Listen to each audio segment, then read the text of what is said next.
I'd like to call the January 19th, 2023 Planning Commission meeting to order. Welcome all of our guests this evening. Did everyone receive their packets, either virtually or in paper, in time to review? Yes, ma'am. Yes. Are there any additions or corrections to the minutes? No. Almost never. Would someone like to make a motion? I'd like to make a motion that we accept the minutes as presented. All those in favor? Aye. Thank you. We have 3 public hearings on the agenda this evening. Mr. Gill or Mr. Farrow, would you like to bring us up to date on public hearing number 1, application for change of zoning district classification? Yes, ma'am. So what we have before the commission tonight is an application by Latasha Vini. She is the owner of the property and wishes to rezone it from R3 residential medium to R1 residential general. The property consists of approximately 1 acre, described as tax map 6-30B. This property is located off of Maratico Road in District 2. The issue is R3 does not allow as a permitted use a double-wide individual manufactured home. Glenn, is she available via internet? Latasha Vini or Troy Vini, which is her agent? I do not see them yet. Okay. She does not live in the area, so was not able to attend tonight. She was going to try by Zoom, but I can try to answer any questions the commission may have. Great, thank you. I don't have any questions about this. Does any other member have any questions before I open the public hearing? No questions. I haven't had any, on the county level, any opposition to this rezone. The ad has been ran by Virginia Code for the 2 weeks, and APOs were mailed out as well. I didn't see anything that threw up any red flags as to why it shouldn't. Completely up to you guys. Okay, thank you. Are- At this- Yeah, I have a question. I see this map that you attached. Are any of these manufactured homes? Any of the neighboring properties? It did not appear to be, but the zoning, if you look at the GIS, the Lancaster County GIS parcel information, there is nothing in the vicinity of this property as to why it should not be zoned R1 or A2. There are some individual manufactured homes within close Within proximity. close proximity, yes, sir. You know, within a half a mile at least of that parcel. But none of these shown on the map are manufactured homes? None of the neighboring properties? I didn't get that in depth, sir. That was just to show the commission just the layout of the property and that there were no other R3s in this area.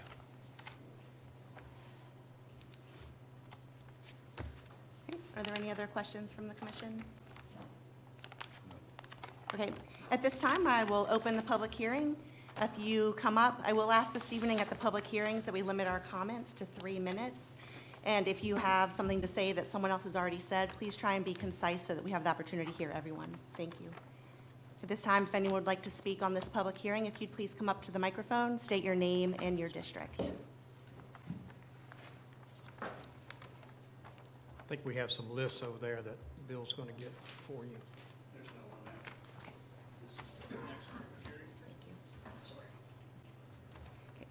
Glenn, do we have anyone online? Okay. Ms. Burrell, can you hear us all right? Yes, I can hear you. Yes, can you hear me? Yes, ma'am. Okay, I am the AOSE that did the soils work and permitted the drain field for Ms. Vini, and there is a manufactured home right next door. It's a double wide, and then two lots down, there was on the same side of the road, there was a single wide mobile trailer. Okay, thank you for that input. Okay.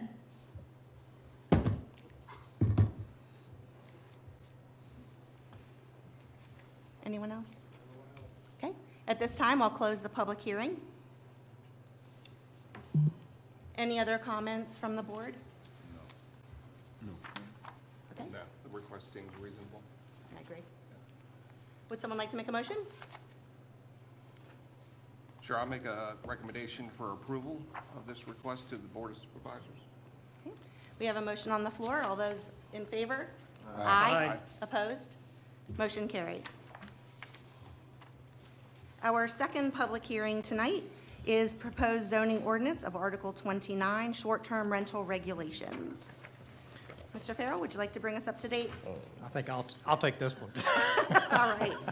Thank you, Madam Mr. Chairman, the Board of Supervisors requested that the Planning Commission review short-term rental regulations. Several months ago, we had been receiving complaints about short-term rentals. Board members had been receiving numerous phone calls complaining about short-term rentals.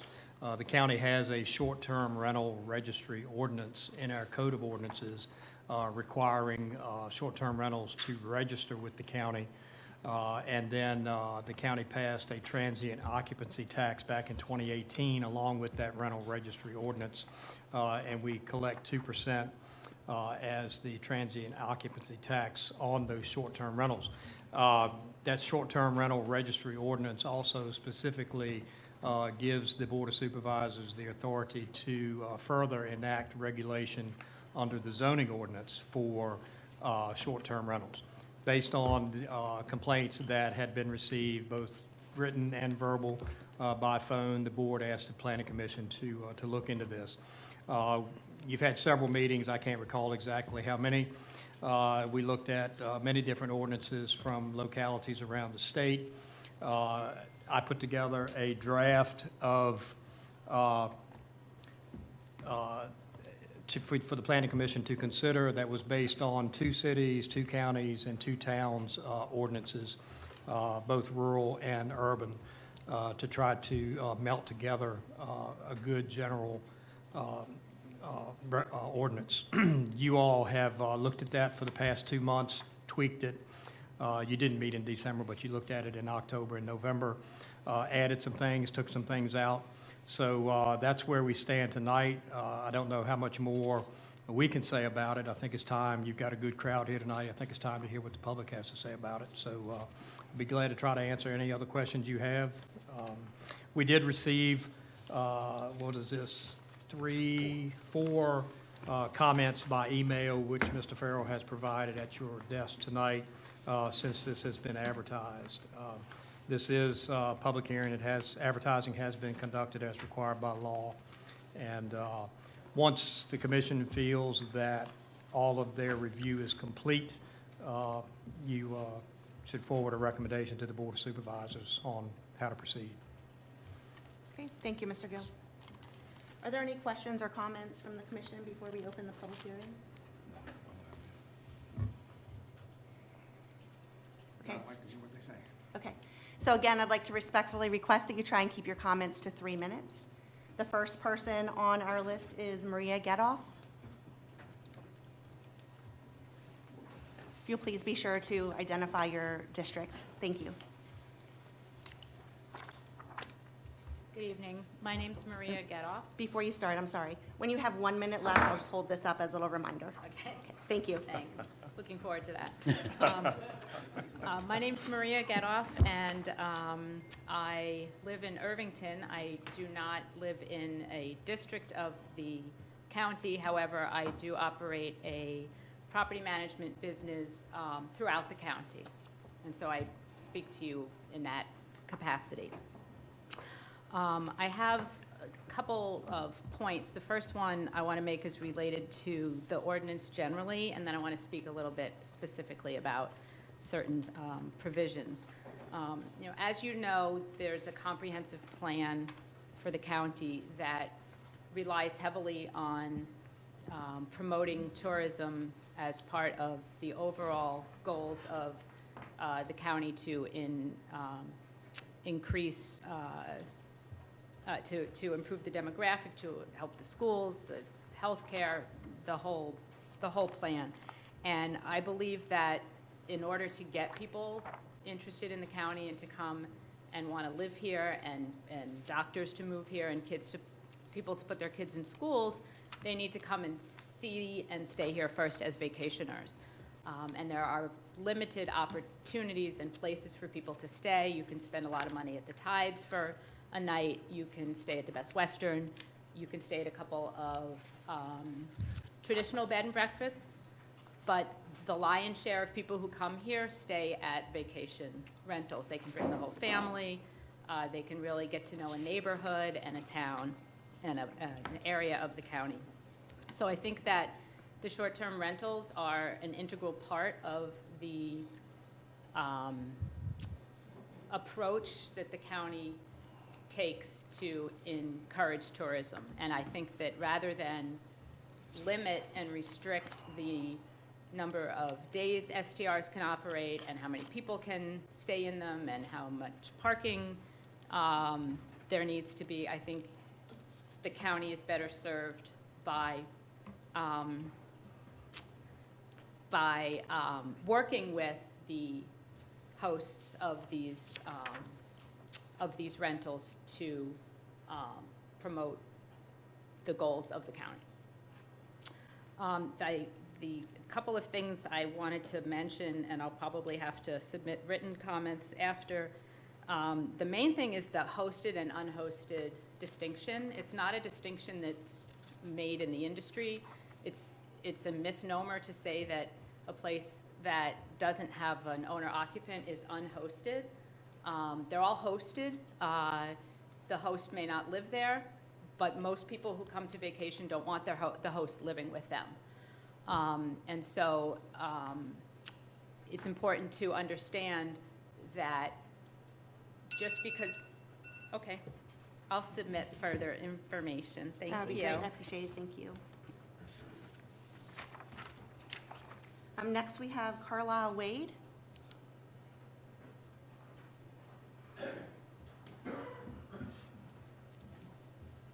Hi there, Good my name's evening. Carlisle Wade. I own a small one-bedroom cottage in Weems on Carter's Creek. It has been a short-term rental since 2014. I purchased it in August of 21, so relatively new at being a host of a short-term rental. It's been pretty successful. I had 240 nights rented in 2022. It's a one-bedroom, so typically 2 people at a time. It was 83 different bookings during that time. So if we estimate 160 people came to visit the county at my little one-bedroom in 2022, spending their money at the gas station, the grocery store, going out to dinner, asking me all the time, where do I like to eat? When I come here, I usually bring my own food and stay there. I drink too much to go out driving, so. They are very interested in where to go eat. Reading the guest book when I got here this afternoon, people said plainly, look forward to coming back. Enjoyed exploring the Northern Neck while I was here, I should have taken snapshots and read them, It's very real. That's how I fell in love with this area. I was very lucky to have some friends, Summer Duck, it's a Whitestone address off of Mosquito Point Road that invited us on occasion to stay at their place. So that got us interested in the area. We rented a short-term rental here, and I ended up buying it. My wife liked it too. So the folks that are coming are being exposed to the area, and if we cut that in half, the potential in half by saying 180 days, we're limiting not just the occupancy tax that the county gets from me, but what our guests are spending in the county. And I don't, as Maria said, I don't think that's what you all would want. You're trying to increase tourism. This gives them a place to do it. I think the challenge is to weed out hosts that are not doing the right thing, that are not communicating with their guests on what the rules are. What are the quiet hours? Totally support that in your ordinance changes. Limiting the number of people without a special permit. If you're going to have a party, you're going to have dinner for 20 people, then you need a special exception for that. But to arbitrarily say 180 days, I haven't had any complaints. I know both of my neighbors. They're going to call me if they have a problem with my guests before they call the sheriff. And I before there's an ordinance, I say quiet times after it's 10 o'clock, you know? I have a camera on my driveway. If they start pulling cars in for a party, I'm gonna know it. I've got their phone number. My cleaning lady lives up the block. She's gonna come down there and maybe bring her son with her, you know, who's been working on the water his whole life. He's not somebody that you wanna, you know, have a problem with, right? Like, I have people that can respond right now if there's a problem, but I haven't had one. And I don't think there's been any complaints for that property since 2014. And I'm not looking out for me, but most of our owners, the ones that I've met, are good people trying to do the right thing and don't want to cause problems for their neighbors and want to see success here, want to see vibrancy here. And this is a good way to make it happen. So let's not cut the opportunity in half. Thank you, Yeah. Mr. Wade. All right, thank you. Next, Mr. Edwards.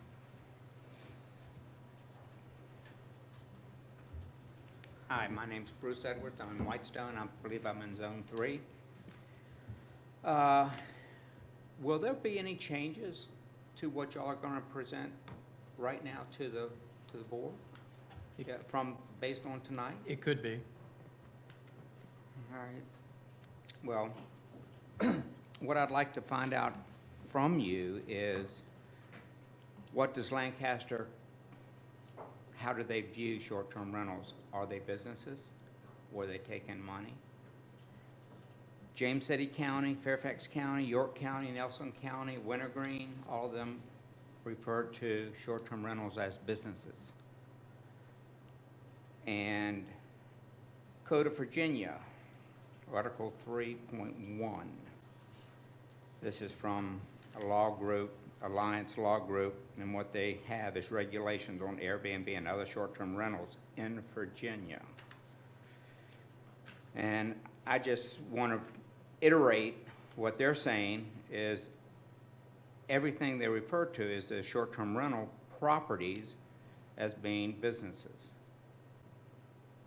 And I think there's a big distinction between someone just having a residence and someone renting that residence as a business. I'd like to find out what Lancaster, how they view short-term rentals. Are they businesses in your eyes? Or in the county by law? Mr. Edwards, what you're referring to is a law group's opinion and not Code of Virginia code, correct? No, sir. Code of Virginia, right there. And it's a statute. Here's your statute. Has to do with taxes for short-term rentals. Yeah.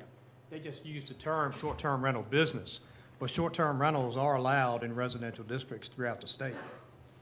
And in other places, they're not. Or they're, Yeah, they're. but I mean, okay. they are. They're and- both yes and no. Yes, and Lancaster is Okay. one of the ones where they are allowed in residential districts. Okay, but does Lancaster consider them a business? And the reason I ask that, because there's a lot of deeds in the county that say no businesses for residential use only in deeds. Well, You and I had that conversation, Yeah, that the deed supersedes anything the state has That's right. or the county. yeah, I mean, in a broad sense, you could probably say it's a business, but I mean, it's allowed in a residential district, and it is in many localities throughout the state. I think the issue here is our board has supported tourism, and they want to, but they also want to protect the adjacent property owners, and there's a fine line somewhere there in the middle.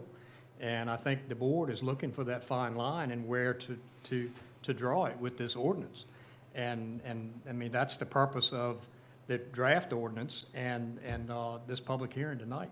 I mean, other types of businesses are allowed in residential districts with a special exception. I mean, professional offices are allowed in residential districts with a special exception, and they are certainly businesses. So, I mean, you're trying to make a distinction that if it's a business, it can't be in a residential district, and that's not correct. No, that's not what I'm saying. That's not what I'm getting at. It's the deed. If short-term rentals are businesses, which I think a lot of people would agree they are, someone's renting something, taking cash in, and benefiting from that. Yeah. You're taxing them. A short-term rental in the county, do they have to get a business license? We don't have business licenses in the county jurisdiction, so there is no business license required. We don't have them. The towns do, the county does not. Okay, I heard your thing go off, but I guess I'll submit in writing more of my comments. Thank you, Mr. Edwards. Let me just add that at some point in this process, whatever we come up with is reviewed by our legal counsel. Yes. And if we're doing something that's illegal and allowing these, I'm sure they will point that out to Well, us. I know. They haven't so far. I'm sure they're aware of what we're doing. I'm assuming y'all all have looked over what Irvington, the town of Irvington did in October Yes. with their, okay. There's a lot of good things in there that could be, And when I drafted this, I took a lot from the Town of Irvington ordinance because I thought it was a good idea to be consistent with the towns that are located within the county. Planning Commission reviewed that the last couple of months. You know, they took some things out that are in Irvington's ordinance. You know, and they put some things in. So, you know, they're trying to craft an ordinance specific to Lancaster County, and not the towns. okay, thank you. Thank you. Taylor Harden?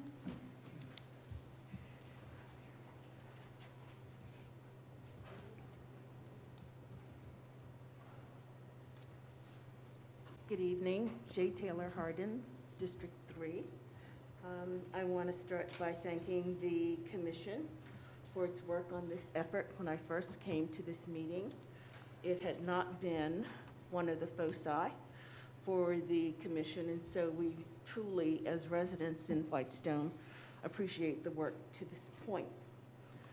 I am here to make comments regarding short-term rentals and the economic impact. I mean, that's where one of the speakers started. And certainly, we do not want to in any way object to businesses profiting and our communities growing.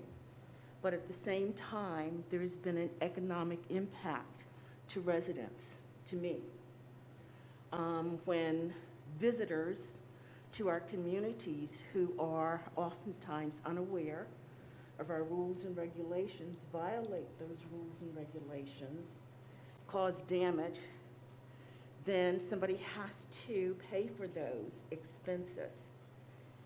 We go to the homeowners or the business owners, as Mr. Edwards has questioned. We don't know if they're businesses or not at this point, but to the owners of these short-term rentals, and we're often rebuffed.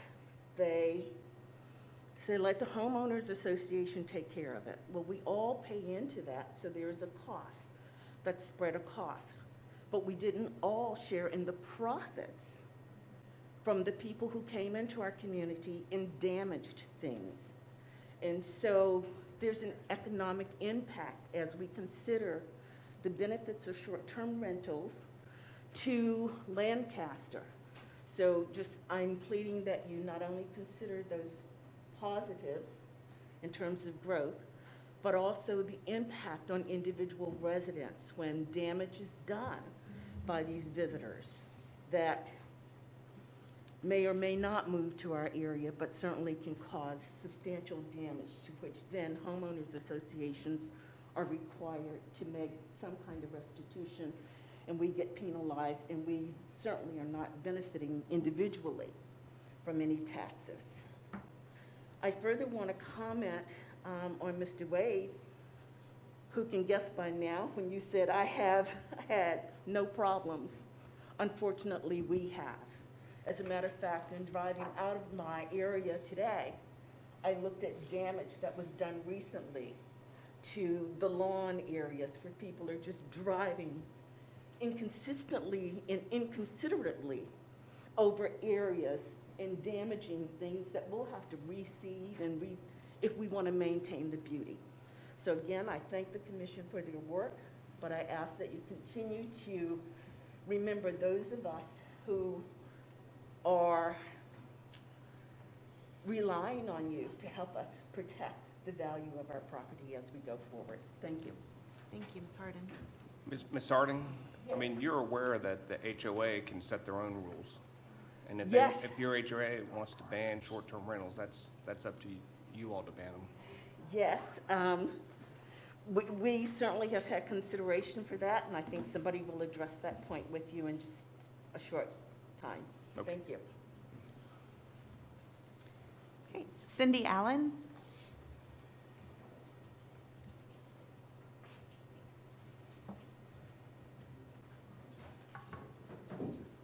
Good evening. You've already introduced me, but I'm Cindy Allen. I'm a resident of High Bank, along with Taylor Harden, and that's a small community of only 13 homes within Lancaster County. My husband and I were drawn to the Northern Neck because of its beauty, peacefulness, and a strong sense of community with a core set of values that aligned with those of our family. The onset of short-term rentals, however, has posed a new set of challenges. And we really appreciate the chance to speak to you about some of them. Because of limited time, I will mention just a few. Before I begin, though, I want to dispel the myth that short-term rentals are somehow good for the economy. They're not always. Because we have lived experience with a rental property in our neighborhood, I can tell you without doubt that the local economy is not being boosted by these short-term renters. Countless times, renters roll into town with multiple huge coolers, sometimes with their own trailer. These folks are, by and large, not even taking their meals at local restaurants. And why should they, when they're spending a lot of money to rent a home with a kitchen? Indeed, they're not even buying groceries locally, as they seem to be bringing them. The renters seem to spend all of their time using the amenities in our neighborhood as if they were at a full-service resort or an amusement park. They have all the fun and none of the responsibility. That falls to the neighbors. Repairs and maintenance costs are borne by all residents, as Taylor shared with you, even when the damage is done by guests whom we have not invited. Another small neighborhood in Lancaster, which is also grappling with the negative effects of short-term rental, has been told by their insurance company that they must raise the standards of their neighborhood pool to those of a community or public pool just because they are entertaining short-term renters. I think we all know whose economy is being boosted by short-term rental, and it isn't the county necessarily, nor the tax-paying citizens who are merely trying to enjoy their own homes without renting them out. As for concerns which can be addressed by the ordinance, number one is safety. This is multifaceted, but the most common safety concern is risk of fire. Fire poses the number one safety concern with short-term rentals nationwide. We have had 3 fires at High Bank over the past few years, very few years, each involving significant property damage and thankfully no injuries. All 3 fires have been directly linked to the property owner who is now using their home as an STR. We neighbors have watched in horror as renters have unattended is that the end? Okay. Shall Can I I ask a submit the rest? question? Don, I don't understand, maybe I'm confused, that HOAs can change their rules They- and ban short-term rentals. Or am I missing a Not point? always, Am I- not always. They can, with the high banks, though, there's a caveat in their covenants that says that as long as the original developer owns, was it 1 lot? Yes, Then yes. they can't change their covenants. It's a- That's standard language. Okay, well, I don't know about So- standard. I've seen a lot of covenants, and I don't Yeah. know about I'm in a standards. HOA, and that's not Yeah, in there. yeah. And we ban Well, short-term I rentals. guess of a certain era, or maybe even it's just a certain law firm that drew Yeah, up the probably. covenants. That could be it. Yeah. But we have seen that language in other HOAs, and other neighborhoods are dealing with that issue as well. We are not at liberty to change ours, even though we have near unanimous. In other words, the only person who's opposed to banning short-term rental in our little neighborhood is the person who's renting the cottage And I out. guess the person the developer that still owns a lot, He still owns a lot, it's not built on. and he's not in favor of changing the regulations. He really is kind of absentee. He's moved from the MIA. area. He's moved from the area and he's not really involved. We've tried to engage him. Our homes are Well, also. in general, HOAs can change their rules if, Yes. depending on, I guess, the HOA guidelines, but, We can't, and our homes are really just 20 feet apart. oh, yeah, oh, yeah. And Sure. when people come who have no real knowledge of the area or specifically that community, and they have an open fire pit and they leave it unattended, we are horrified. We are horrified. And I've had neighbors call me late at night, you know, saying that they see flames leaping up from a fire pit. And a lot of times, these people, they're having a good time, and they're in and out, they're, you know, running off to another area, they're leaving it unattended. It's a safety hazard. There are also propane tanks right out there. And we had one grass fire where the fire just quickly swept over the whole area and just kind of jumped right over the propane tanks, fortunately not igniting those. I mean, it's a real safety issue. I don't think anybody here, whether they're a short-term rental owner or otherwise, would want to see, you know, a house burn down or someone get killed in a Thank you. fire. Thank you, Ms. Allen. Thank you. And with just staying neutral, what Ms. Allen is speaking of, that was not from a short-term rental incident, that was the homeowner. No, and I had that That in was my what? comments. It was from the involves- homeowner, not It a involves the short-term same rental. property. It's not.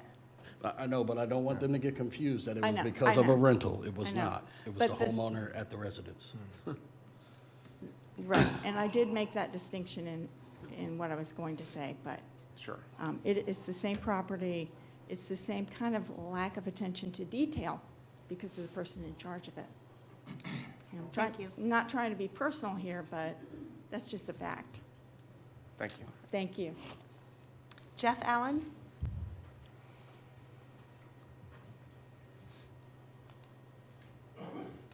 Jeff Allen. I've already submitted some email comments and an extensive red line of the ordinance itself with suggested changes. Mr. Well, you Allen, must are be you an also attorney. Whitestone? Are you Excuse District me? 3?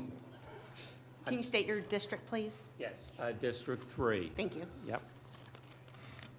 I'm here tonight to make some comments about insurance and how the short-term rental industry is handling that, and also to suggest that there's a solution. I am a 40-year plus retired reformed attorney. So I take looking at these things rather seriously and meticulously. Justin Ford, and I can hand out these handouts, is a safety expert who works for Breezeway, who works with short-term rentals, and also Proper Insurance Company, who offers short-term rental insurance to all the VRBO bookings. He, and I'd like to quote his quote, "Short-term rentals are the most dangerous aspect of the hospitality industry. There are more accidents at short-term rentals than on cruise ships or hotels, inns, or on airplanes, and all of them combined." So what they do when you book is if you're renting out your house, you can get what is labeled as a free, and I put it in quotes, insurance policy. The policy winks at being an actual insurance policy. There are two insurers in the state of Virginia who work through the internet bookings to provide insurance. With Airbnb, it's Zurich, which is a relatively well-recognized insurer. With VRBO, it's Proper Insurance, who in fact Mr. Justin Ford works for.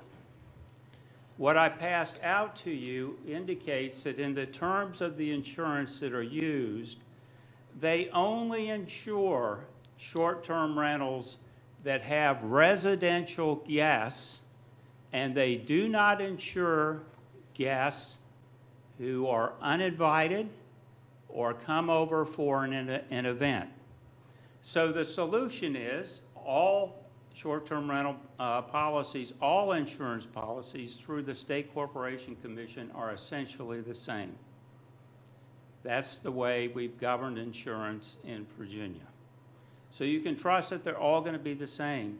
The solution is to require any short-term rental that has an event to get a special permit and then get a special insurance rider that provides insurance for events. And if they're having liquor at the event, you need to get a liquor liability rider as well. What I passed out to you is an information sheet that Justin Ford quotes from, saying exactly what I've said. I went and looked at the internet, I looked at the State Corporation Commission, and I validated what Mr. Ford had put out online. It's interesting to me that he actually works for and supports the short-term rental industry and has the same concerns that we all have, that the renters themselves and the neighborhoods don't be put at risk of safety. Thank you very much. Thank you, Mr. Allen. And I'm probably going to butcher this because I'm not sure, I can't read the last few letters.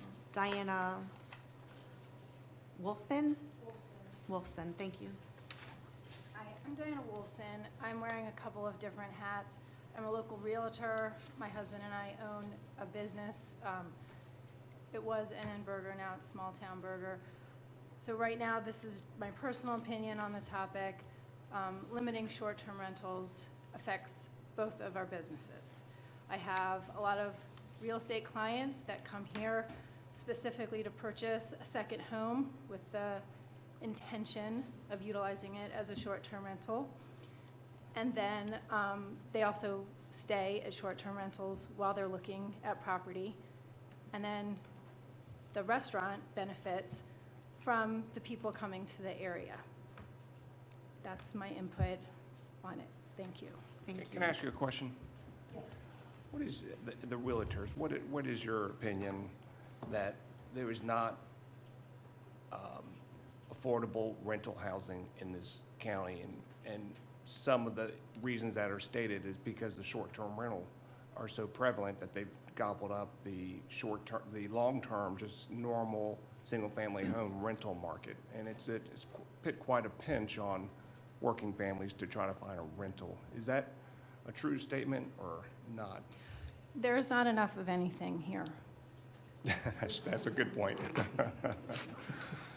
So I'm not for limiting things. People love this area. My husband and I love this area. We've almost been here for 10 years. Sure. We've really enjoyed it. Oh, Our yeah. children have enjoyed it. We want more people to know about it and move here and live here and Right. enjoy the area. Well, I think, personally, I just wanted your opinion, but I think it has impacted the regular rental market. Yes. And that's, you cannot find a rental, which is a normal rental in Lancaster County, it seems, these days. And I think it is impacted by short-term rentals, in my opinion. Yes, I see that. Turn mics off, can't hear. I'm sorry? You need to talk come a little Oh. closer or turn mics up, because I can't hear what y'all saying. Sorry, excuse me. Can you hear me? Not even you. No. Sorry about that. Yes, I think we need a more variety of home options for everyone in the county. Okay, thank All you. right, thanks. Thank you, Ms. Wolfson. Pardon? I would, The short-term rent is taken away from regular people renting homes, raising the prices. Next, we have Wells Godden.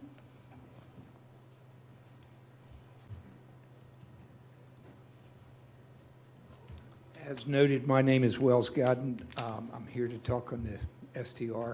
Want to make a couple of points. I think I would like to see you all include a provision that anybody that's applying for short-term rental use has to attest that they are in agreement or compliance with any binding deeds, covenants, easements, or other agreements.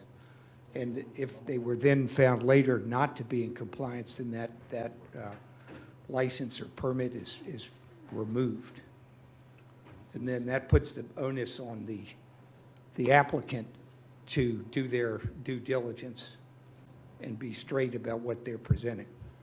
Mr. Godding, will you state your voting district, please? Oh, certainly, District 3. Thank you. I'd also like to say that I think you need to pay special attention to occupancy. That's overnight occupancy and temporary that would allow a gathering, and prohibit any larger events in a short-term rental. I've been on the receiving end of a rehearsal dinner on Friday night of 20-some plus people, and then 50 plus the next night for a wedding, all running off of one little septic system, the neighbors that was sniveling before this event even occurred. I've also had one of their tenants back their trailer over our beach to launch a boat and then recover it. So I'm not a big fan. Let's see, what else? We've already heard about fires. I think special attention should be made for fire pits. And I think that covers it for me. Thank you. All right, next we have Kevin Crawford. Excuse me. Thank you. My name is Kevin Crawford. I'm from District 3. Going toward the end of the list here, I get the opportunity to not have to speak to many of the items that other members have spoken to. In particular, the issue about the housing market. But there's a couple of things that I would like to say. I'd like to read a couple of quotes from an article that talks about Airbnbs and crime and the increase in crime due to Airbnbs. And I can supply this article to the members of the board should they so choose. I'm just going to read a couple of quotes here. The relationship is likely because the highly transient housing pokes holes in the social fabric of neighborhoods. And I will caveat that by saying we've seen that in our neighborhood with transients in and out. It has an effect on the fabric of the neighborhood. What seems to be the problem is that Airbnbs is taking households off the social network of neighborhoods and eroding its natural capacity to manage crimes. And then one more quote, if I could. What we're seeing is evidence of a slower process, one that becomes significant over the years. It's another support that changing the social fabric of neighborhoods is what's undergirding these results. So again, I can make that available if you'd be so interested. I'd also like to speak specifically to, and I've made these comments before, but I'll make them again tonight, of the effects of having short-term rentals in our neighborhood. We've had trash in the yards. We've had aggressive dogs that have entered our yard, startling and scaring both friends of ours and our dog. The one VRBO across the street from us allows dogs, and I'd say that probably close to 90% of the folks that have rented over there have had dogs. And with a new dog showing up every couple of days, it has started to cause behavioral issues in our own dog. So it's something that we're very concerned about. We've had people drive down our driveway late at night looking for the VRBO that's next door, and they miss it. And we're talking 11, 12 o'clock at night at a time when we don't expect to see anybody driving down our driveway, obviously. I'll also touch on the fact that, it's been mentioned that HOAs have the capacity to limit short-term rentals via their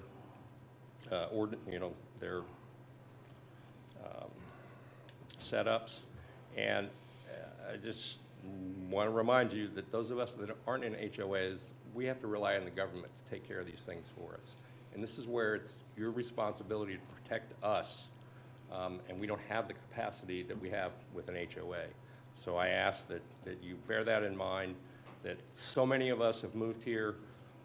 I'm not a born here, I'm a come here, but one of the reasons we came here is the beauty of the area, the small town feeling that we get, the tranquility of our neighborhood, and honestly, in the 1 year that we've had short-term rentals in our neighborhood, it's different, and honestly, we don't like it. So I ask that you restrict commercial enterprises from operating in residential zoned areas. Thank you. Thank you, Mr. Crawford. Next, we have Tim Smith.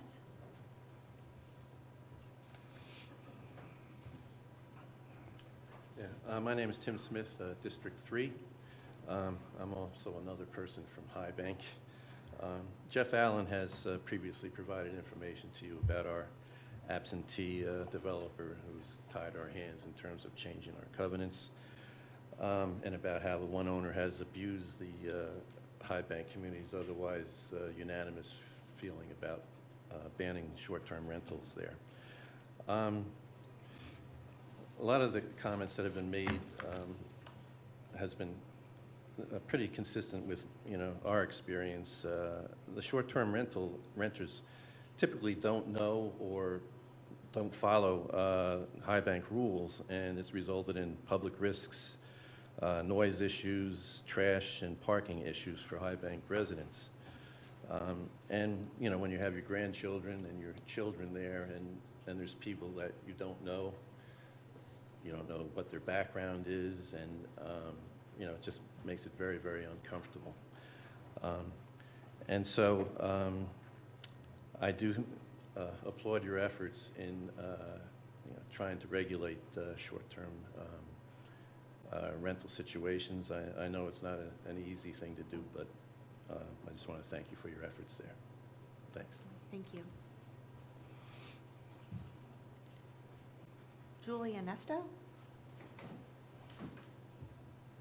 Hi, I'm Julie Onestad. I'm a Whitestone District 3. We visited the area and purchased a home within the last year with the intent of possibly moving down here ourselves when we retire, and we're renting it as a short-term rental in the interim. I was disappointed, I guess, to find the changes that were coming around. I guess I wasn't aware of what the nature of the complaints were when we first realized that the reason that you all were making regulations was because they were complaints. But we found that we've done a lot of research in the last year across the board, people who do STRs across the country. And there's so much economic positivity that comes with it for ourselves, the amount of investment that we've done here, the vetting that we do for people that come to stay on a short-term basis, the idea that we've taken advantage of Airbnbs, and I'd kind of be surprised if you had anybody in the room who had not taken advantage of an Airbnb or a VRBO when they were traveling or doing some kind of vacation. Just provides a different service than if you're at a hotel or something like that. And it's a really beautiful area, and I don't find that it brings a lot of crazies, or I think the destination is not one that is something that brings people here to lose their minds or, to inflict damage or impose on their neighbors. We were talking to a couple of other owners who also had the same feeling that people are coming here looking for that solitude. And when we've rented Airbnbs and VRBOs, we have a large family. We've always appreciated the opportunity to be in one place, and it's always taken it as a privilege. The problems that are real that exist in a neighborhood, like the High Banks community is experiencing, but those are neighbor problems, in my opinion, a lot of times, where you have to set a standard and regulate. So the person who owns that STR seems to be creating a systemic problem that may not be as pervasive as regulations that are ambiguous. For instance, the maximum number of guests or the maximum number of days that you can do. For me, when I see businesses here that aren't open in the off-season, people who are trying to live here full-time and trying to afford to be able to maintain their properties. I don't know how you do that if you can't keep your business open or you can't generate income for your family during the off-season. So it seems like it's a positive for sure in that venue, and we certainly have invested a lot of time and energy and resources in the local community, keeping our property up to date and being on top of it, because our business relies on it, or renting the house relies on it. Thank you. Thank you. Sorry I butchered your name. And next we have Fred Clifford.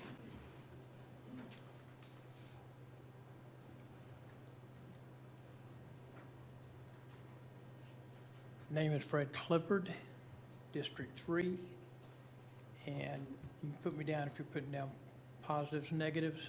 I'm a negative on it. I live on the same street that Mr. Bruce Edwards lives on, so I'm familiar with what goes on over there. I've seen the speeding up and down the roads. I can name you a whole bunch of different things. But my question is, number one, how are you going to regulate this? If someone has a problem with trespassing, and it's been reported on 3 different occasions, 3 different time periods, and this continues to go on and on and on, how are you going to regulate that? Have you got enough police staff to send somebody out every time one of these people does a trespass or lets a fire get out of hand or whatever? I guess to me, this is very, very personal. It probably is to most people here, but to me, this, where we live, is a little piece of paradise, or it was, okay? We've only lived there for 3 years, but I didn't want to see it change. And I mean, I searched, my wife and I searched to find this little piece of paradise. I can't even imagine someone like Mr. Edwards that saved most of his life to buy that property. After he bought it, he sat on it for years before he built on the property. Now people right next door to him are walking up in his yard, sitting in his gazebo, fishing off his dock. And it's just this, I know there are good people and there are bad people. There are people that respect other people's property, and there's those that don't. And we've got nothing but the ones that don't. When a gentleman is stopped for trespassing, and he said, and he's asked, "Didn't you see my sign?" "Yeah." And you know, he's asked, "Well, why didn't you stop?" "Oh, I'm from California. I don't know what no trespassing means." Give me a break. I mean, come on, you know. So I understand the other side of it. I understand wanting to be able to make some money off your property. I totally understand that. But it's destroying our little piece of paradise. And I'm telling you, it's going to tax this whole area, police-wise, fire department-wise, everything. So I'm dead set against it. And again, if you guys have already made, I was at the last meeting, so I know that you've got certain things proposed to go in, you know, whatever the rules are going to be. This is going to happen. I know that. I've played this game before. It's going to happen. But it's got to be controlled where people can still have a little peace and quiet in their own property. Thank you. Thank you. Okay. That is all I have signed up this evening. Was there anyone else that wanted to speak? Sir, with the hat on was the first one. I'll bring you back up in just a minute, Mr. Edwards. Hi, my name is Chris Dorsey. I'm in District 5. I'm an SDR owner here in the Northern Neck. In February, I purchased my second home, which is in Lancaster. My first home was in Eastville. First of all, I want to address that the case law has supported that STRs are not a commercial business because the purpose of our homes are to provide residential home for other people. We're not providing a commerce. People don't come into my driveway and they don't make a purchase with a register at the door. They're coming to use the home as a home. My main purpose here today is to share with you a couple of the numbers that I have as we talk about bringing people into our into the community of Lancaster and the surrounding communities. So I'm going to give you a tally of both of my homes, and I'm happy to devise them up. In the year of 2022, I supplied accommodations for 245 adults, 65 children, and 40 pets. About 1/3 of that was in the town of Lancaster. My house went live in April. In so doing, my guests have come from Charlottesville, North Carolina, Philadelphia, of course the DC metro area, Alabama, Newport News, Orlando, Florida, Honeybrook, Pennsylvania, the Chesapeake, Williamsburg, and another couple from Florida. This year in Lancaster, an 80-year-old couple on his wish list wanted to have the freshest crabs that he could have, and he contacted me to say, could he have that here in the Northern Neck? And I said, absolutely. He flew from Florida, his kids flew from somewhere else, and then the grandkids came in, and they stayed in my house, and he checked off a bucket item list. You can't do that at some of the hotels in this area. You can't provide those experiences. In addition to this amount of community that has come here, and some of them have stayed, and some of them have continued to purchase. By the way, I found Heath through my hairdresser. He told me about it in DC, and we were down here in 2 weeks, and I bought the first house. A requirement to book in my houses is that you have to sign a rental agreement. You have to give me a security deposit. You have to give me a driver's license. And I offer travel insurance. I don't care what you look on, those are the qualities and what you have to do to get into my homes. I have a neighbor here, and I don't think for 6 years she's ever had a problem with any one of my guests, and I continue to raise the standard by which I rent to. In 2022, here's some quick numbers because it's tax season. On one house, I spent $45,000 with the contractor to do a renovation, and I added a bathroom to my home. I did renovations in the bathroom and turned a game room that had old wooden panel wood, and I made it nice and modern, and I put in some lights. The purposes of my homes are for me and my family and for my daughter, and I'm looking to make something for her as we continue to move forward. But I'm spending a lot of money in this town and in this community and in these cities, and seeing that there's a lot of regulation coming from maybe some bad apples. Another contractor, I gave him $10,000. My housekeeper, I gave $12,000, and the lawn care, I gave $5,000. All of that money is taxed here and being received by members of this community. I provide very good housing. I live in DC, and now I hear that we need to manage our homes if we're within 30 or 60 minutes. I've never once had a problem. Everything that I do for all of my guests, I let them know. They go to the Oaks Restaurant, they go to Miroir, they go to the Corner Bar, they go to Compass Entertainment. I think that they're having some financial issues that I see online. All of my guests with kids, I tell them to go there and to spend their money. And I think the board should consider that when we think about STR owners' rights. And the properties around me have only all increased. Nobody has decreased in property value. Thank you. Thank you, Mr. Dorsey. Mr. Edwards? Thank you. Real question, just real quick, I've been here 45 years working in the community. I do own a business. I don't believe any short-term rental people who come here contribute to this community. I know my business has contributed to the Whitestone Volunteer and Fire Department over $100,000 over those years. Are you going to get anything like that from short-term rental? They're not vested in this community. And I think the people who live here are and see some of the needs for volunteers and to help those volunteers out. The other thing I think real quick would be, I would consider this community retirement. I've looked at numbers. Average age right now on Lancaster County is 57. No other county anywhere hardly is up to that age as an average age. And as I get older, and I think most of us get older, we have a little less tolerance of things that bother us. That's all. Okay, Like I said, thank you. Yes, ma'am. Mary Lou Stefano, Whitestone. Mary Lou Stefano, Whitestone. We have purchased a building that literally was falling down. The only reason that the owner was willing to sell it to us at a very good price because we promised her we would not destroy it and build something new. It is a historic 1890s farmhouse. We spent 2 years restoring it with a lot of sweat equity as well as a lot of contract work to the tune of probably about $150,000. It has now been an Airbnb or a short-term rental since late this summer. We have had wonderful guests. We do our own cleaning, our own running of the property, and we have had guests leave it, most of our guests leave it better than they acquired it.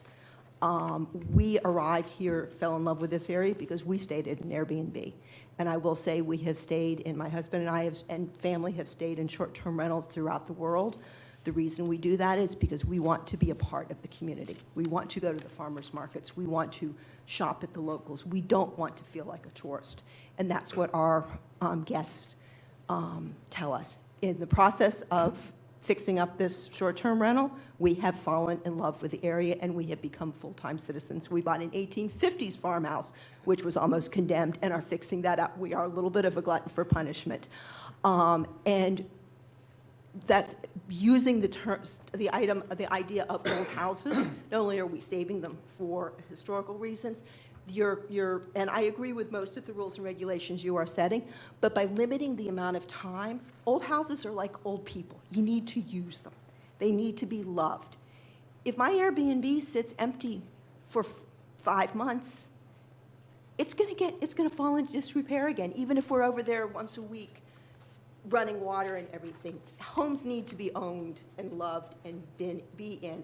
And if you just let them sit, they're not going to do that.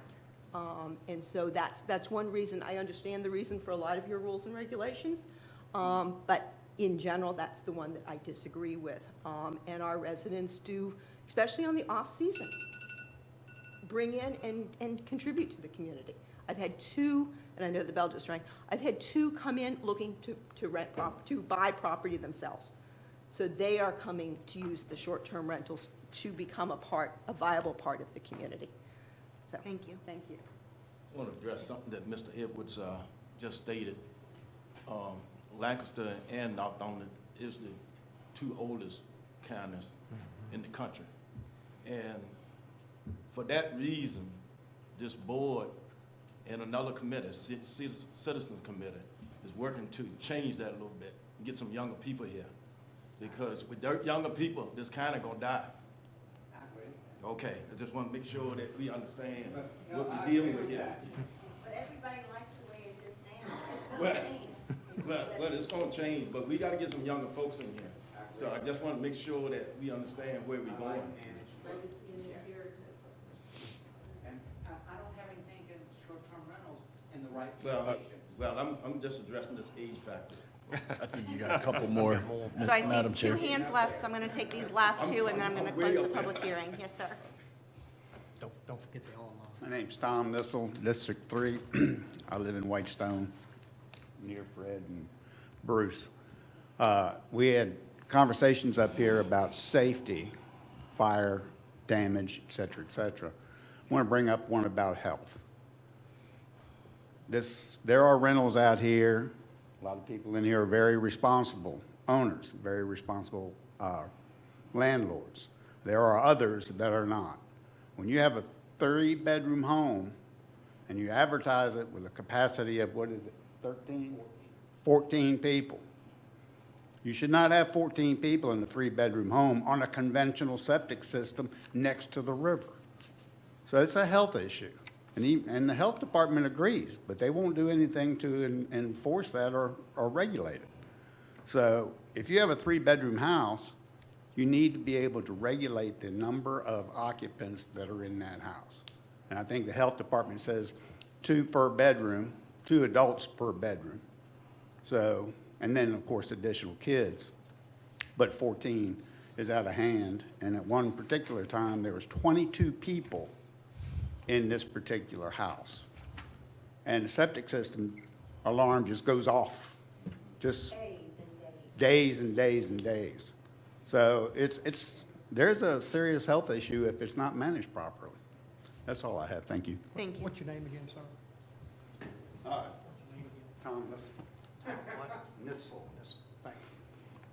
Thank you. The gentleman.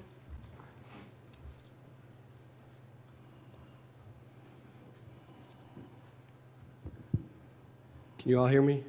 Can you hear me over there? Yeah. Yes, sir. Good evening, everyone. My name is Reza. Last name is really hard, but I'm going to say it anyway. Shah Chiragi. It's okay. You can get a chuckle out of it. It's fine. You're going to have to write that one down for me. My partner and I, we moved to Kilmarnock, in the city of Kilmarnock, in the town of Kilmarnock, very close to all the services, back in July. We purchased a home here, and we moved into this area after having visited many times over several years. maybe 5 or 6 different short-term rentals that we've stayed at over the years. And so finally, we decided to purchase a home in the area. And since we purchased, we immediately invested $20,000 in the upgrade of the home. So to those that say that short-term renters don't add any value, that's a $20,000 immediate upgrade once we decided to move into the home, and bringing younger folks into the community. What's interesting is that without economic opportunity and without in the comprehensive plan of this county is to increase tourism. It's hard to increase tourism when you're not allowing tourists to come into the area. There are businesses that are shuttered across the street from me. When I walk on Main Street, there are businesses that are shuttered up and down. And that's a shame. There's not an opportunity for economic growth, for economic opportunities for people to make this community better. What's interesting for me is I even found out about this hearing because I was with our realtor, Diana, looking at another property that we wanted to buy, specifically to increase our presence here through short-term rentals. So we're thinking about how we can continue to develop this area. Literally yesterday, that's the only way that I found out about this meeting here today, and that's why I'm here. What's interesting is that a lot of people are talking about their anecdotal experiences of what's happening, and I understand that that's a very personal experience that people have. But what's interesting to me is I would like to know the actual data. So how many instances of problems are there, and how is this different than it would potentially be in other areas, or if it weren't due to short-term rentals? If there are fires, if there's property that's being damaged, and things of that nature, what's the cost-benefit analysis of reducing short-term rentals versus the benefit that comes with having them? So there's a lot of anecdotal experiences that people are talking about, but I haven't heard of any data that shows whether it's better to go in one direction or whether to go in another. And I understand. I mean, I get it. People's personal experiences are real, but it's hard to make policy and to make decisions that impact thousands of people's lives because of personal and anecdotal experiences.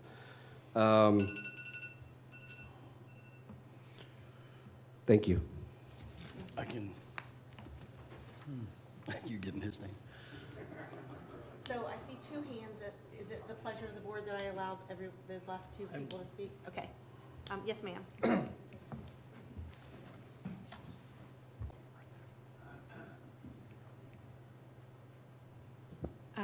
Good evening. Can you hear me? Yes, ma'am. Yeah. My name is Beth Nelson. I'm in District 3. My husband and I bought our property in 1993. We were weekenders until 3 years ago. We built a home there. There was an old fishing shack. We live on 5 acres, not in an HOA. Our neighbors on both sides of us are second home people, so they're only here in the summertime. We also have that fishing shack. We made it into a brand-new cottage, 2-bedroom, 2.5 bath. We looked into, Mr. Richardson, renting it out long-term because it's furnished. It's for our family, who only come in the summer. And I have several friends in other states who do Airbnbs.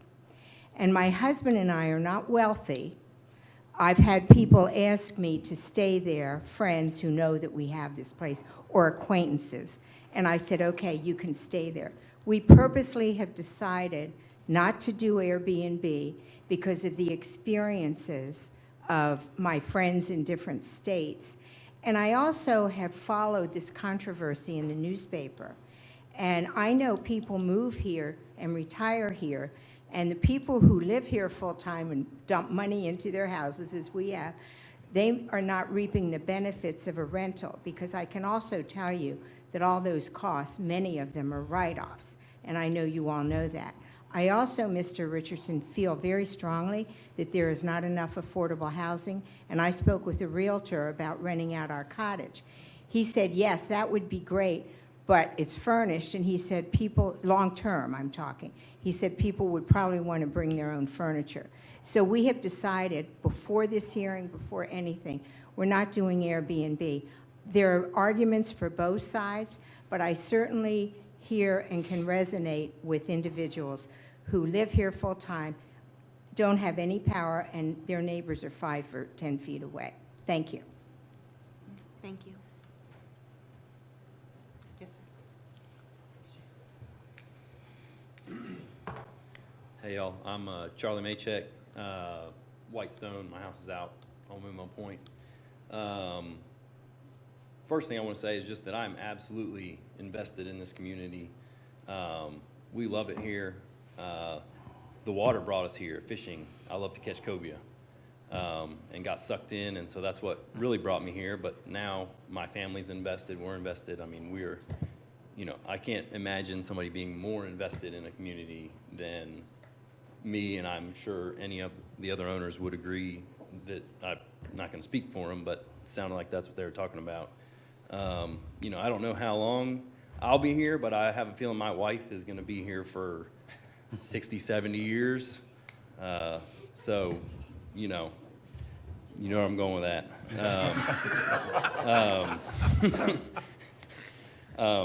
So our Airbnb link is basically an advertisement for the Northern Neck.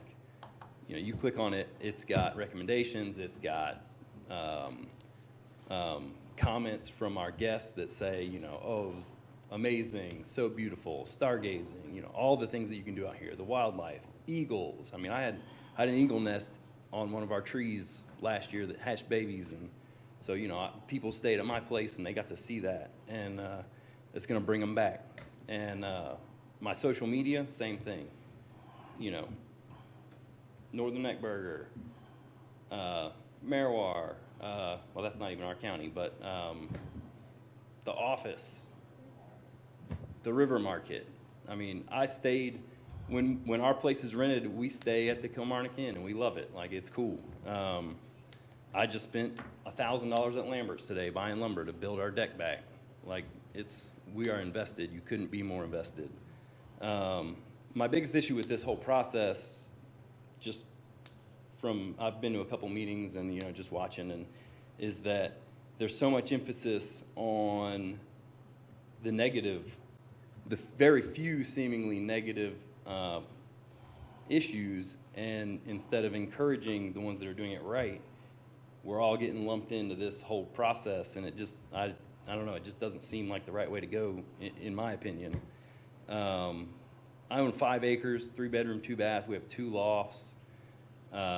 We maxed out at 8 people, and I don't live in, High Bank. Like, I don't live in some of these places. We don't operate in those. Like, it just doesn't seem right to have this blanket stuff where there's just a couple little things that maybe, it sounds like me, they need to get rid of those ones, but why would you penalize everybody because of that? I had an issue, I don't know where the current sitting is, but there was some fees or financial burden with getting the permit through whatever, like $1,500 maybe it was? No, special exception is. Or, yeah, special exception. It's 400. 400, yeah. Okay, okay. Well, it was a lot at the beginning, right? Maybe, or I don't know. But I'm a father of 3. Like, I don't just have money sitting around. So if it is going to be a financial burden, like, I take issue with that. And then on top of that, if we're hamstrung by some of the other regulations, like, that's going to make it even harder. And I mean, I can't say 100% whether we'll even be here anymore, which would be devastating to us as a family. And then, we've had a lot of guests that this is their first time to the Northern Neck. I think I had 10 last year, stay for a week, never been here before. When they leave, they write in the guest book or they make a comment like, see you next year, or can't wait to come back, or whatever. And regardless of whether they come to mine or not, like, they're coming to the community, like, they're bought in too. And then just for the record, there's been a couple of comments, this is my last thing, is any one of these businesses or whatever you want to call them that's on Airbnb and VRBO, they specifically, to be part of those platforms, say that you are not allowed to have parties or events or, you know, I don't know the exact wording, but that is, if there are individuals that are on those platforms that are having issues, like, I don't think it would be that hard to get them taken care of, even through those means. Like, it's not allowed on those platforms. So, thanks for your time. Thank you. Yes, ma'am.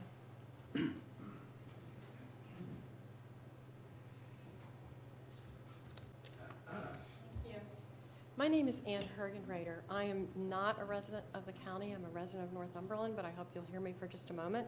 I'm a real estate agent, and so I deal with people through all counties, and I'm a neighbor of Chris's as well. And what I just wanted to say is that, you know, we never want people to have bad experiences at all with their neighbors, but it happens. And I think it comes down to the ownership and the management. As someone who has a short-term rental in another state, it works very well because of the rules we set and the management, just as Chris mentioned he did. And I can tell you as that neighbor, because of the high standard that's been set, we love seeing who's coming in, where are they coming from, who's coming back, who might invest in the neighborhood or in the community. And what he has done, just as an example, as I'm sure many homeowners have, does benefit us directly, the community as a whole. But the house that he purchased, like so many other investors, they're not really in a price war. They're looking for something that can be made better, that nobody else has often picked up. And I don't know if a couple other agents I know here would agree with that, but that's been my experience.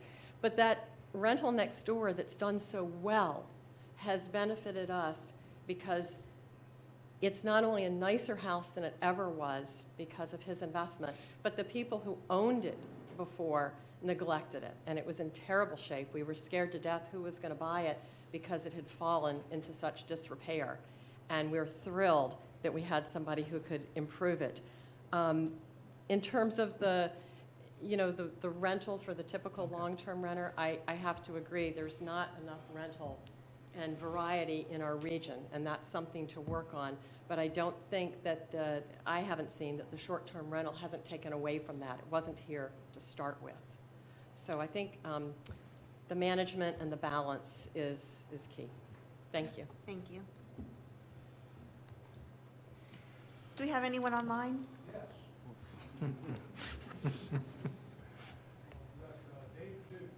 David Dew. Hello, David Dew. Can you hear us all right? I can hear you. Can y'all hear me? Yes, sir.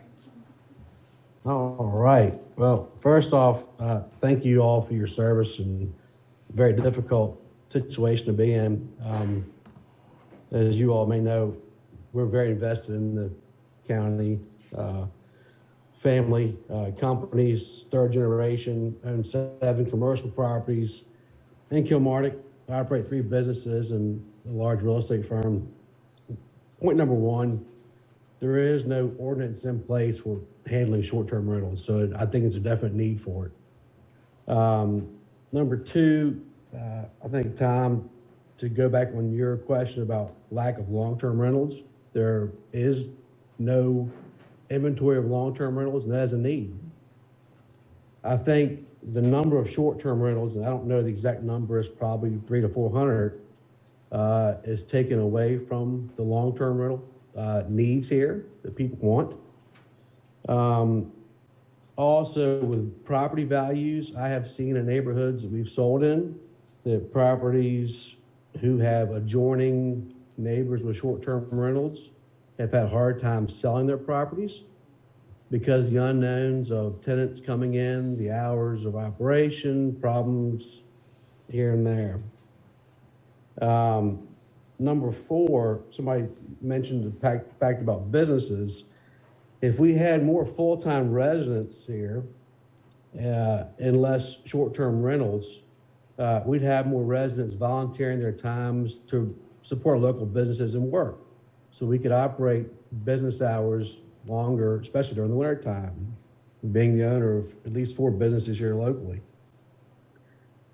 Refuel in Irvington, somebody brought up, that property is zoned commercial. So that's a commercial entity, and all the business income is generated through residential income via commercial. One problem I've heard of from many clients has been trespassing and vandalism and nuisances occurring. And reminding everybody that buying real estate is a lot of times one's largest single investment financially they can make.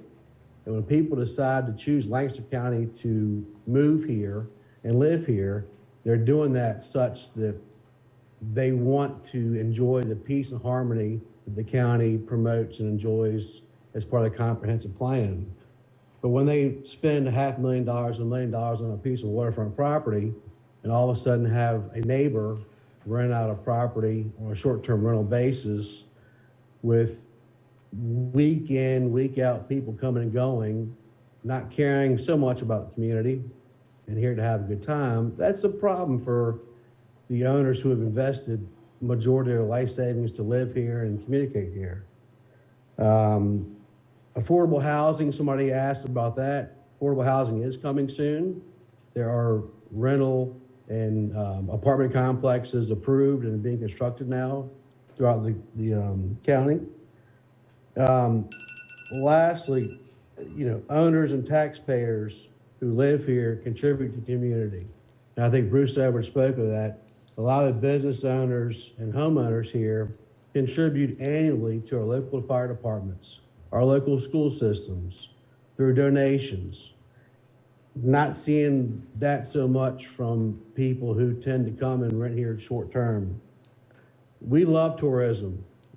In fact, owning several businesses here, we want to promote tourism. But I think the county needs to take into account that we need to do it on a managed basis. So I applaud you all for taking the steps to draft the first draft of the zoning ordinance. And I would welcome and ask for another public hearing before you all make a formal representation to the Board of Supervisors after the public hearing comments tonight. Thank you, Mr. Dew.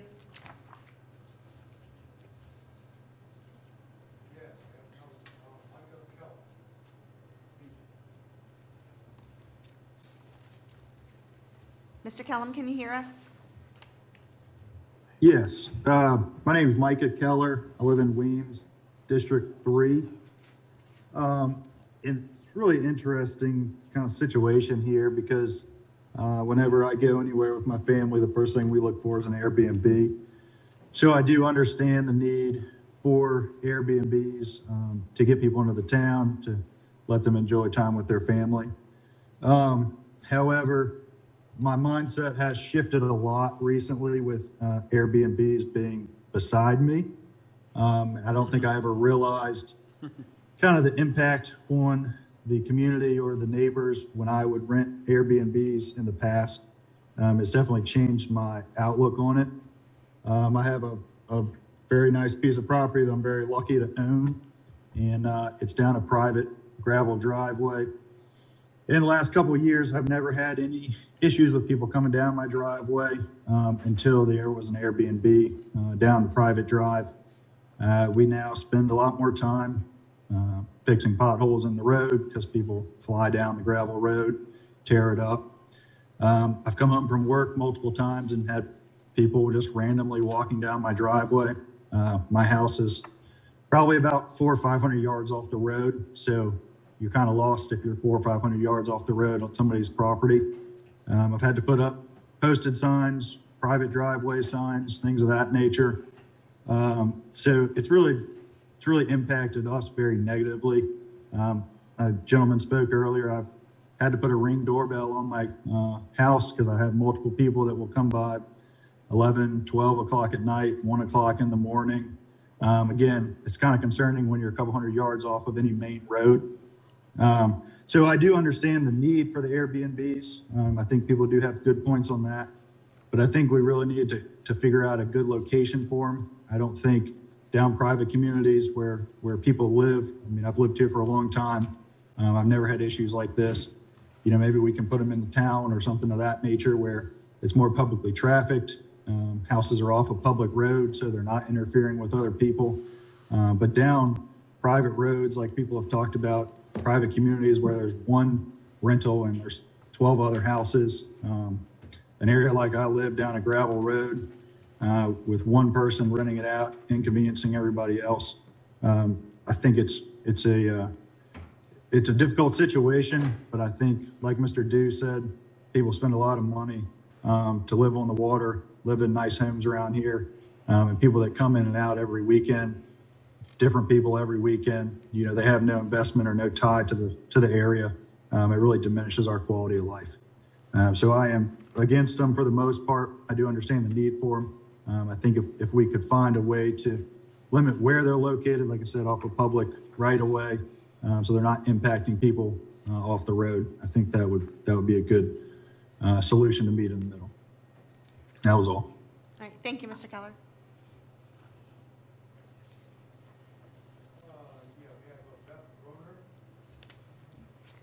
Ms. Groner, can you hear us? Yes, can you hear me? Yes, ma'am.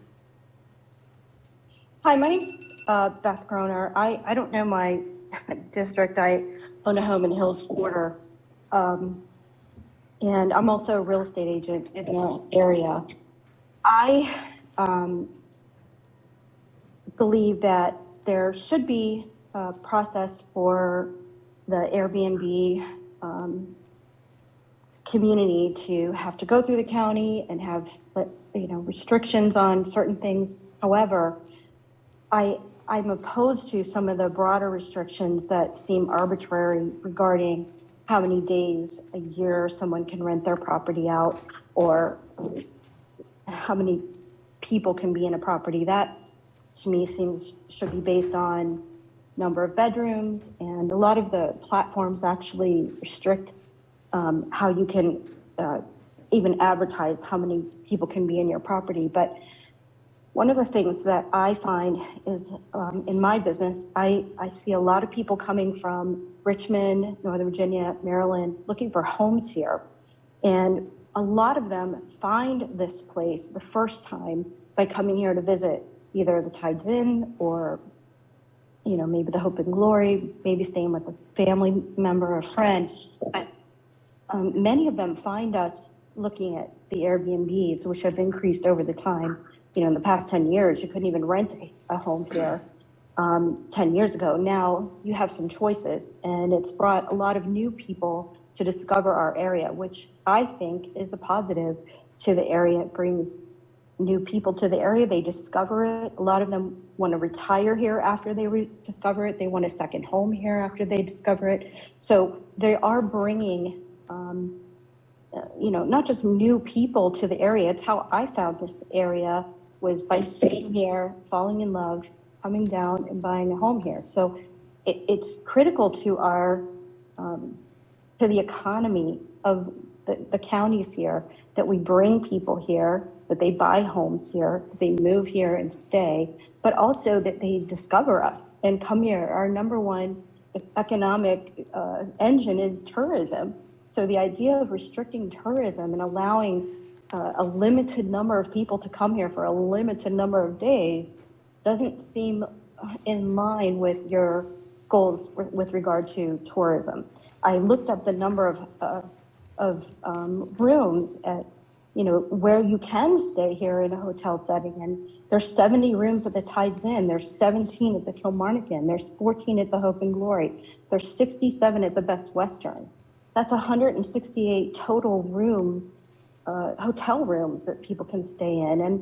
And many people can't afford the Tides Inn or wouldn't be able to bring as many family members with them. So I really appreciate what the county is doing in trying to get your hands around this and put a great process in place.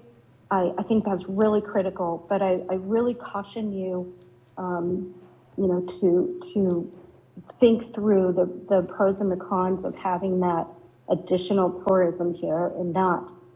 Also, I just wanted to speak to the idea that short-term rentals are actually taking up long-term rental opportunities. I completely agree that the entire time that I've been in the Northern Neck, there has been no long-term rental opportunities. And I think that the county needs to, work on that, especially for working folks, but I don't think that the vast majority of who's purchasing short-term rental properties, they're looking for rental properties that are waterfront, for the most part, and those are not going to be long-term rental properties for the most part.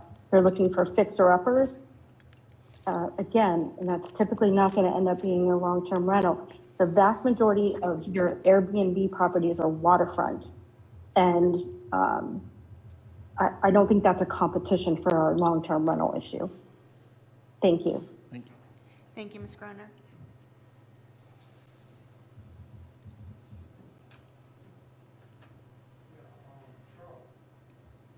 Costello? Hello, Mr. Costello, can you hear us? Yes, I can. I find it very interesting. And Bill, Yes, sir. we were young people when we came here. We were 56. Yeah, you Been were. here all those 32 years. 'Cause I We're was born staying. here, so I was real young. I've been volunteering the whole time we've been here. Yeah, we had. And you know it, and all of them know it. But Bill Farrell, Yes, sir. last time you had a thing, you said about half the short-term rentals weren't registered. There are more than you had even known Yes, sir. were short-term rentals. Is that correct? That's correct, sir. Is that still correct? Still correct, sir. What are we doing about it? How are we getting it so the county knows what they're doing? Where are the reports coming from that brings in the information so we can have our taxes paid? Working on it? I don't see anything in the ordinance about it. When they have to provide the information, how often, and so on. As far as problems with it, I'm in waterfront, and I paid for the local economy about $9,000 to have my property worked on for a local contractor who I dearly love. And as far as the other things, we had a pipe break the other day and it cost me $1,000 to get it fixed. Where'd that money go? Into the economy, right? Also, as far as affordable housing, I helped found the Habitat for Humanity here in Lancaster County and worked on 13 houses for affordable housing. These are people that live here, work here, and want to stay here. They don't have to put up, if they have problems, then they ought to be listened to and have people take it seriously and get it. As far as coming here, we found it by staying at the King Carter, when it was the King Carter. And we looked at with retailers before, realtors before we came down here. And we love it and we'll always be here. Thank you very much. You guys are working real well. Thank you, night. Charlie.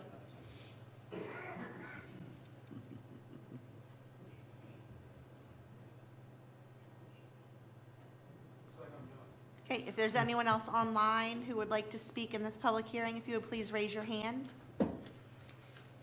There should be an icon at the bottom of your screen.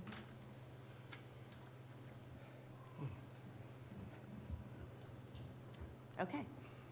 At this time, I'll close this public hearing. Ooh. All right. So we'll reopen the public hearing. No. Too late.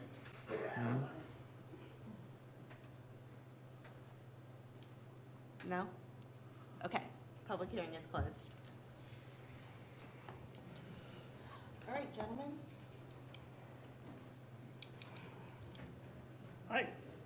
I think maybe there's some misunderstanding what we're about here. We've proposed an ordinance that proposes a whole scheme of controls over short-term rentals, basically because of complaints like we heard here tonight. We're trying to resolve some of those complaints. And approaching this subject, we divided short-term rentals into two basic categories.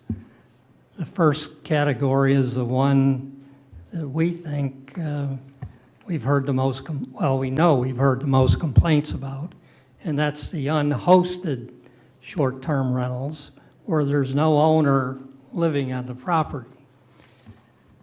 And the other category, of course, is the hosted short-term rentals where an owner has to be there the whole time the property is rented. So for the unhosted people, we have a wholly different regime of requirements, starting with a public hearing where the person who proposes this unhosted short-term rental has to appear before our Board of Supervisors at a public hearing where the neighbors will know about this and they can come there and comment and make their thoughts known on whether or not this short-term rental should be allowed, what kind of conditions should be imposed, that sort of thing. So that's probably going to be a very high proportion of all the short-term rentals. The unhosted, of course, would not have to appear before a public hearing. But in all cases, our proposed regulations have regulations on most of the things we've talked about here tonight. How many people can occupy the rooms, how long they can be there, what kind of safety equipment the owner of the premises has to provide, what kind of requirements there are as far as noises and radios and that kind of thing. A whole scheme of requirements designed to cut down on the number of complaints we get. But in addition to those requirements, most of which apply to the short-term rentals as well as the unhosted rentals.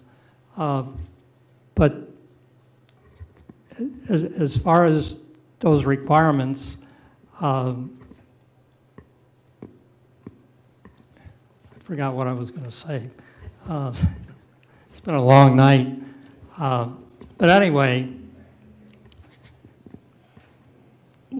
this proposal that we're about to make at some point after we conclude our public hearing has to go to the Board of Supervisors, and it's my understanding that they also have to have a public hearing. Is that right, Don? Correct. So there will be another public hearing. In any event, the whole design of what we're proposing here is to try to alleviate some of the problems we've had. Basically, in the past, this has been an unregulated activity, and it hasn't worked out. And I personally think that while it sounds like there are a lot of complaints based on what we've heard here tonight, my own feeling is that there are a heck of a lot of short-term rentals being run out there very successfully with no problems. And we're seeing that, in essence, the tip of an iceberg here as far as problems. In any event. Excuse me. You know, I thought that the proposed ordinance covered many of the issues raised tonight. I think this was well thought out, well documented. I know there are a couple of questions that we may want to address that was raised tonight, but I thought we did a wonderful job with this. The question that the problems y'all most raised were addressed right in here. The problems with disturbance and all that, how many nights people could actually stay. So I thought this was well written. The only issues that I see was one of the questions, it seems to be, are most Airbnbs in District 3? Seems like, No disrespect to anybody. yeah, seems that way. I feel confident in a sense, answering that question. We do have a problem in the county with the registry. We do have to work on that. Right. I am confident in saying the negatives tonight are less than 5 homes. I am very confident in saying that. There are well over 100 between the towns invested as well. We have roughly 60 Airbnbs on our registry countywide. Yes, But the complaints have been less than 5 homes. Okay. Because it seems like to me, we have to work on registering these short-term Absolutely. rentals. That may be a problem.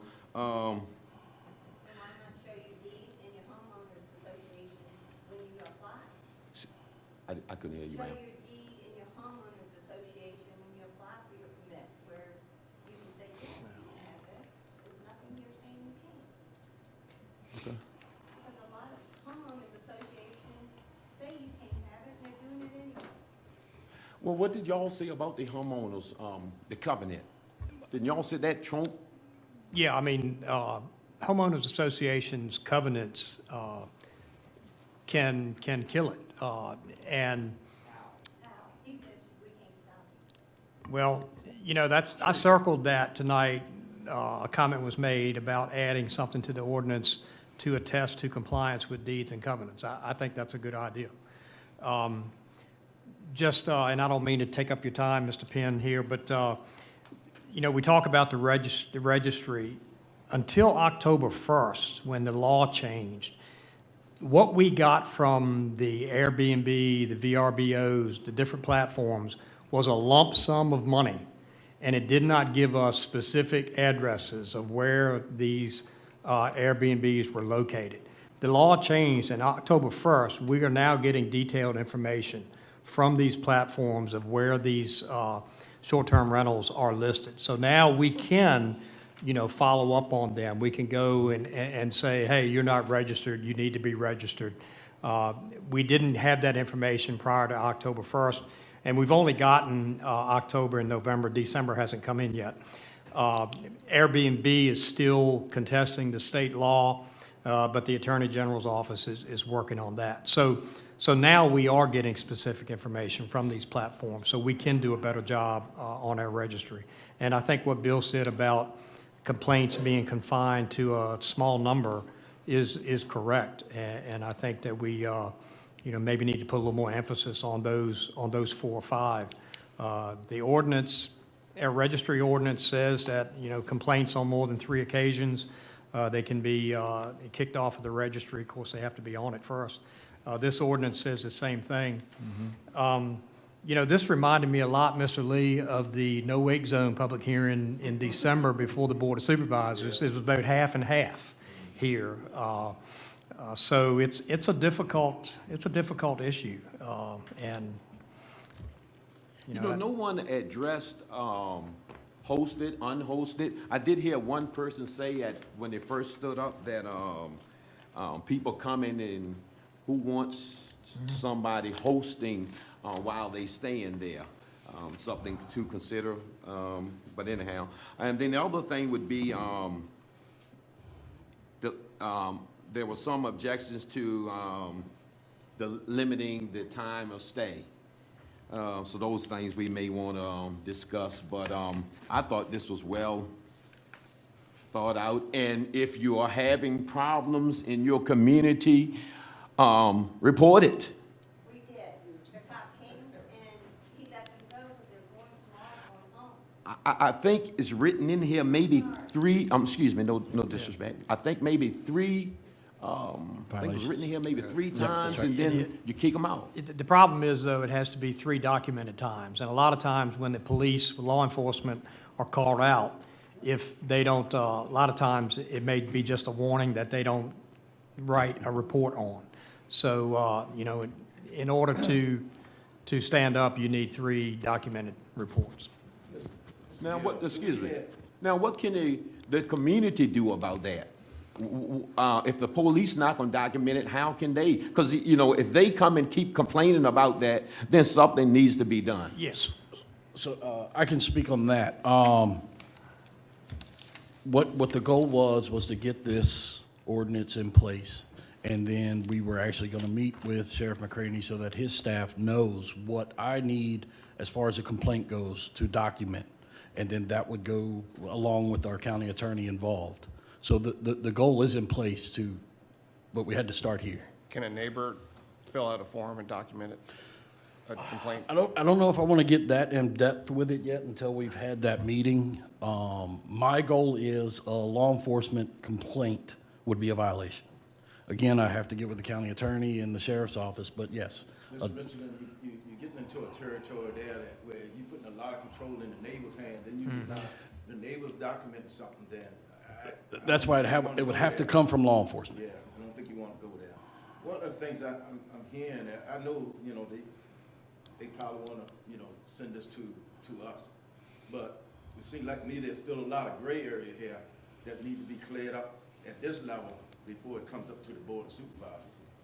I got a little bit of advantage on my colleagues up there, because I'm hearing it now. Then, you know, I'm gonna get a repeat of it. But it seems like there's a lot of gray area here with the days and occupancy. And one thing I can't understand, this gentleman here said about the health department. Yeah. If you violating something, the health department is notified. We need to understand why the health department not moving on it. And those kind of things, we need to find it right now. I mean, we don't need an ordinance in place to find out why the health department's not doing their job. So I think those are things we need to take care of right now. If there's 14 people in a house that's got 2 bedrooms. Yeah. 3 bedrooms, there's something going on if the health department was notified. Yeah. And the way I understand it, the health department was notified. Yeah, so we need to find out why they not doing their job. Approach the health department, unless there's sewer on the service, they can't do anything for it. You know, I understand, 'cause I know where you're coming from. Mr. Lee brought up, you know, some good points, and I made notes tonight. You know, early on, there was a comment about hosted and unhosted and why we went that route. Other jurisdictions have gone that route, and I know that Mr. Chupp was very adamant about, you know, there may be some folks who just want to rent a room while the owner lives there, so that would be a hosted rental. Yeah. And I know that Mr. Farrell did some research with a company that investigates short-term rentals for different localities in the state, and came up with 96%, isn't that right, Bill, of all short-term rentals in the state are of the unhosted variety. So there's very few of the hosted versions that would have the owner on site when they're rentals. You know, one of the things I heard tonight from proponents of short-term rentals is that the 180-day restriction currently in the ordinance is too restrictive, that they would like to see more nights. We heard numbers from a couple of different folks who said they had rented their STRs for 240 and 245 nights a year, I believe. You know, I heard it was an interesting comment about we already have a provision in this ordinance dealing with larger gatherings. But an interesting comment I heard tonight was require a special insurance rider for those larger gatherings. Already mentioned the attestation to compliance with deeds and covenants. I think that's a good idea. Pets, there was something brought up tonight about pets. We haven't really talked about pets. I think, though, that in a special exception public hearing at the Board of Supervisors level, where adjoining property owners are notified and can come before the board, that may be a condition that the board could place on a special exception based on, you know, comments that are received during that public hearing. Let me see, it was mentioned tonight about, you know, the number of people, the health department issue. This ordinance caps the total number of overnight guests at 10. It's based on the health department sewage. It's based on, if you have public sewer, it's based on the occupancy permit. If not, it's based on the number of bedrooms in your home. But it's capped at 10 people. overnight guests. So, we've got restrictions in here.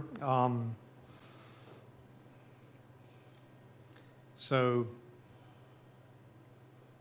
and as I stated, Charlie brought up the fact that we needed to do a better job with the registry, and now that we're getting specific information from the platforms, I think we can. Whereas before, we couldn't, because all we got was a lump sum. To get back to the violation issue, and I hear what you're saying about, neighbors shouldn't be potentially writing up a written violation, but the flip side of that is, I don't want cops running around wasting their time policing short-term rentals. So there's got to be something in place where county staff can write a report themselves based on complaints that they've received and gone out and done some type of something and not just rely on police reports. There's got to be something else. So county besides- staff would go out at midnight for a complaint? Well, if we could follow up the next day. I mean, anyhow, there's just got to, anyhow, some thought needs to go into that, in my opinion. I just like to say, we've been here a long time, Mr. Chairman. I do appreciate all the pros and cons. I think it gave us a lot of food for thought. I don't think it's, as we've been talking, it's not ready to be forwarded on to the Board of Supervisors, in my opinion.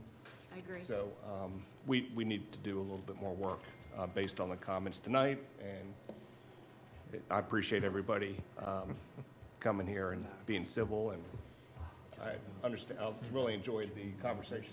Yeah. Public hearing's closed. Yeah, we're going to finish up. Excuse us just a moment. So what would our process be if we wanted to bring it back next month? We need to review before we, Yeah, I would say bring it back next month for another review and maybe some revision. And because you're going to change it, I would say it would go back to public hearing again before you send it to the board. okay. So a work session for it next month and then. Yeah, I think we need a work see when session. we're ready. Okay, I agree with that. Don, some of the language that you use, like talking about the deed and things like that, can you all have that kind of ready for us in there Yeah. for us Mhm. to look at? Yeah. That would be wonderful. Is everybody on the commission okay with that? But one question I would like to ask, there's a 180-day cap on the unhosted and the hosted. Is there any appetite for changing that 180 cap? Or do you want to think about it? I'd like to think about it. I'd like to think about it too. I think the tension there is, like the tension with a lot of this, we're doing this to make it appear that we have less of a business that we're dealing with in a residential area. So the shorter we keep the time to, the less it appears like a business. And I think the residents of the county have a right to expect that they're living in basically a residential area. So I think there is a need for a cap, whether it's 180 or 200, I don't know, but that's the reason for the cap. So we'll. We're not doing it to be mean. Yes, ma'am. One of the things, I'm still disturbed by the health department. We got to get some kind of commitment, not only from them, but from the sheriff department. I understand, what Mr. Farrell said, but we need an upfront commitment, in the beginning, that hey, if we gonna do something, we gonna react to the complaints or whatever. And I can talk to you later on offline on this, but that's very disturbing that, and I know it's true because of what happened some years ago, I was involved in, so, but I didn't think it was still happening. Pertaining to the health department, false advertisement, if y'all address that, our problem, the house next door is only rated for, and the septic system is only rated for 3 bedrooms. They advertise 4 bedrooms up to 14 people. That doesn't work. Okay. Yes. Thank you. So the third public hearing, I think we need to wait until after we do something with this ordinance. Yeah, I mean, the third public hearing deals with amendments to the zoning ordinance that would be required once this short-term rental ordinance is approved. You know, which districts you're going to put it in. Hosted is a by right, unhosted, it requires a special exception. So yeah, I think you're spot on with postponing that. But we had a third or another hearing on the comprehensive Well, plan. No, it's not a hearing, It's just discussion. Yeah. And Madam Chair, if you, Right. if you and the commission wish, we can push that off and I can take some comments throughout until next month if you wish. I think that would be lovely. Yeah. Or I'm It's just a walking out on you. discussion. Absolutely. That would be great. Are you all, is anyone opposed to that? Nope, it's fine. Okay. Is there any other business, gentlemen? No, only thing I'll remind you of, next month, you'll have your first look at the capital improvement budget for FY '24 through '28. So it'll be a consideration item. Next month, you'll have department heads making presentations, and then you'll hold the public hearing on that in March. So, you know, just know that next month may be another 2-hour meeting, so. Bring some coffee. Sounds good. All right, well, if there is no other business, this meeting is adjourned. Thank you.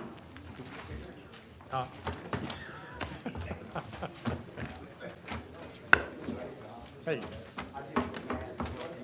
Okay. So the gentleman who asked about having percentages, I came up with 6%. If 4 short-term rental houses rented overnight in Lively, it would bring the alcoholic rate down 6%.